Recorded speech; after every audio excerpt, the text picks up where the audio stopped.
अस्सलाम वालेकुम dear candidates. Para की प्रिपरेशन के हवाले से हमने क्रिमिनल कोड ऑफ प्रोसीजर का एक लेक्चर अपलोड किया था, जिसमें बहुत से कैंडिडेट्स ने हमें कहा कि हमें चैप्टर वाइज डीपली तैयारी करवाएं।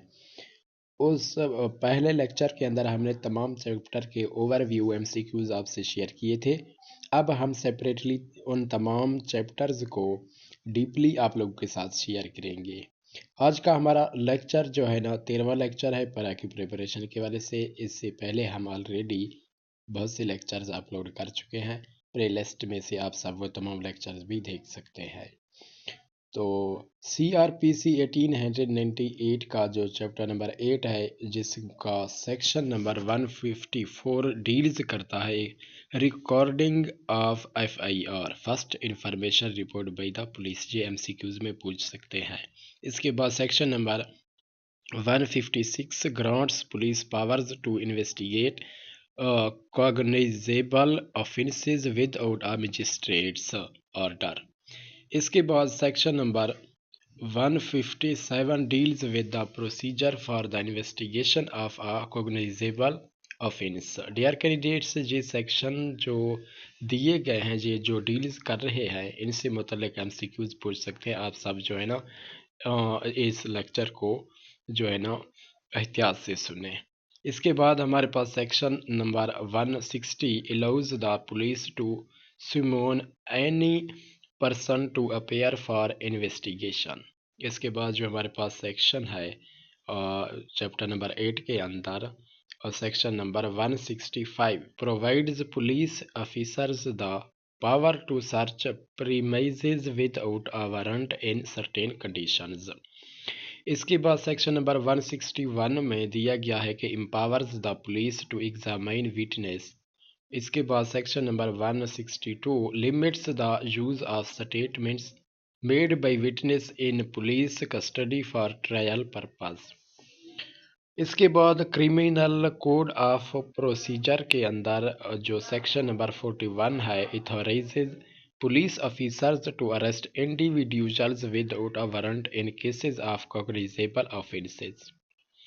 ये चैप्टर नंबर 8 की समरी हमने आप लोगों के साथ शेयर की है, जिसमें सेक्शंस से मुतल्लिक आप लोगों से मालूमात शेयर किए हैं। अब चैप्टर नंबर 8 से मुतल्लिक हम MCQs शेयर करेंगे।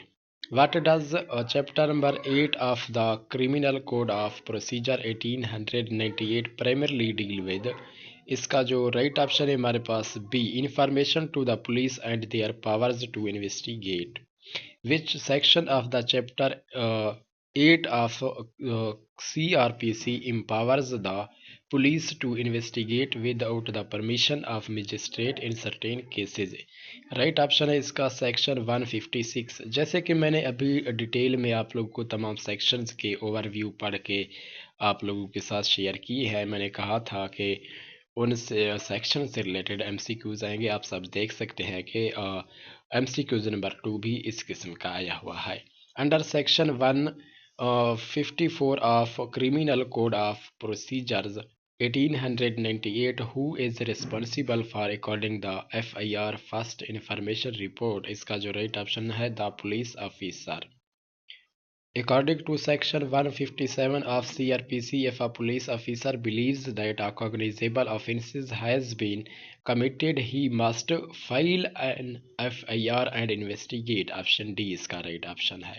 इसके बाद हमारे पास क्वेश्चंस है under section 160 of CRPC which of the following can a police officer do in relation to the investigation. Right option इसका A, summon an any person to provide evidence।